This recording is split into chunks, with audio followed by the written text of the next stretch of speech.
and that's fairly representative of what's going on in the cash market. And so the question becomes, well, what should, if I'm going to use the better series of indicators, what should the settings be that I use? Now, I've showed you this kind of trick before in previous videos, and this is just looking at the total number of contracts traded for a particular market. So on the left-hand side here, what I've brought up is a 24-hour chart of the E-mini. So it's the @ES continuous contract, 1440 minutes, which is 24 hours. So that shows me the total amount of activity in a day, a 24-hour period. And then what I've done here is, rather than look for trade volume, I'm counting the number of ticks. So it says for volume use tick count here, and you can see that during a day we'd have, on average about 500,000, 500,000 ticks or trades during a 24-hour period in the E-mini. And so I use that just as a rough rule of thumb, so to say, if my lowest time frame that I'm using for my day trading is a 500 tip bar chart, I multiply by 3 to get 1500 and 3 again to get 4500. Those are my three kind of day trading time frames. If 500 is the starting point for an E-mini series of charts, what would the starting point be for the euro? Again, the futures euro contract here. So I've brought up exactly the same chart, a 24-hour chart of the @EC contract here, and you can see, on average we'd say, let's say 200 or 250,000 trades during a day. So if we're using 500 as our starting point in terms of tick count for the lowest time frame chart, what I'd suggest using for the euro is a 250 tick bar chart. And so let me just bring up what I would suggest is kind of your day trading time frames here. So I'd start with a 250 tick bar chart. 3 times that is 750. That would be my intermediate tick bar chart for the euro. And 3 times that is 2,250. So those would be equivalent to my 500, 1500, 4500 on the E-mini. So using 250, 750, and 2250.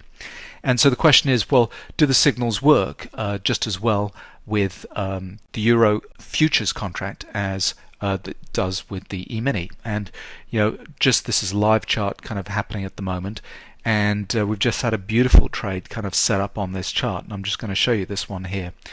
You can see that on this time frame here we had an end of trend warning signal on the intermediate time frame down here. Just prior to that, we'd had our exhaustion selling.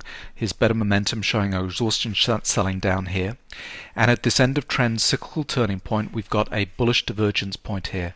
We've got stopping volume and a no supply signal down here, plus all of these professional blue bars down at the low. We also know on this highest time frame here that we've got a cyclical turning point happening. We've got professional down blue bars showing that there's professional accumulation happening at that point. And then when you back it down to the 250, the lowest time frame chart, you can see that the bottom was made with, first of all, we pushed down to this level here with a professional bar here. We came back into those lows. We had a professional blue bar saying the professionals are accumulating here. No supply at that point. Bullish divergence on better momentum, and then just testing there with amateur bars. Again, love these kind of patterns where we get professionals first taking profits, getting long at this point, the amateurs kind of testing back down at the lows, expecting new lows to be made. They get wrong-footed. As soon as we get a break below the highs of those amateur bars, that's kind of good entry signal. And it's all lining up. We've got these cyclical patterns lining up. We've got better momentum lining up. We've got the professional and the amateur bars lining up. And look, this move just took off to the upside. And there we go, it's just continuing up. So a really nice trade setup, and this was just happening in real time as I started to record this video this afternoon. So those would be my suggestions for kind of day trading timeframes for Forex markets on the euro. For the longer time frame charts that I look at, the equivalent is up to my 40,500 tip bar chart on the E-mini. I'd suggest starting again with this kind of highest time frame on the day trading charts at 2,250. 3 times that, 6,750, and then 3 times that is 20,250. And again, you'll be able to see these kind of moves happening on these kind of larger time frames to give you a better sense of trend direction and so on. And that on the euro here we've been in an uptrend. We've kind of had exhaustion buying at this point. We've kind of backed on down here to some kind of cyclical support in this lowest time frame, and this last move was just taking off to the upside here, and you can see the chart just updating in real time. And then the beauty of this is you can use exactly the same type of methodology to look at swing trading charts. So again, favorite swing trading time frames that I'd look at for either stocks or commodities or whatever, you could use these for the Forex contract as well. Daily, weekly and a monthly. There's not an exactly 3 times ratio between these, but it's good enough, it's close enough, and you can see the big patterns here that the euro was bottoming in terms of a cyclical turning point, monthly cyclical turning point here on the monthly chart, all the professional exhaustion selling at these points and so on. The bottom was made here on a weekly chart with a Rambo pattern. Love these, Rambo's a reversal of the amateur breakout. There are amateurs being wrong-footed right at the lows. They're thinking the market's kind of going to continue down past 119, takes off to the upside, and then here it is on the daily chart here.